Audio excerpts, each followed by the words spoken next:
ca Ziguinchor waa ji nga xam ne ni moo yëkkati woon ay kaddu yu ñagas jëmee ko ci Ousmane Sonko daal di fa yëkkati ay saaga di ay saaga di Ameth Ndiaye nga xamante ne nee nañ ab ingénieur informatique la euh, yoon nag ginnaaw bi nga xamante ne ni tegoon nañ ko loxo procureur dafa sàkkoon ci moom nañ ko tëj atu kaso ak 3 weer yoo xam ne da koy tëdd léegi nag fi mu toll nii li ci des mooy juge d'instruction bi kaddu gu mujj gi moom moo ko yor waaye daal ci li ñu mën a jàpp moom mooy démb la war doon jàkkaarloo ak yoon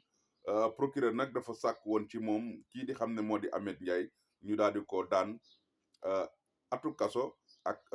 maanaam 3 weer yoo xam ne nii daf koy daal di tëdd ginnaaw bi mu duggee ci taxawee ci buntu kër yaayu Ousmane Sonko di kër Ousmane Sonko foofu daal di fa yëkkate ay kaddu yoo xam ne kaddu yu ñagas la yoo xamante ne tudd fa sax ay àgg ci ba tudd ci ay vie privée wu Ousmane Sonko wax fa ay wax yoo xamante ni ñaaw ci lañ ko doon tegoon loxo ba gannaaw nag bañ ko tegee loxo ba léegi nag démb la doon jàkkaarloo ak yoon ci noonee ci la ñuy wax le procureur sàkku ne nañ ko tëj atu kaso ak 3 weer yoo xamante ne nii daf koy daal di tëdd léegi nag kàddu gu mujj mu ngi des ci juge bi.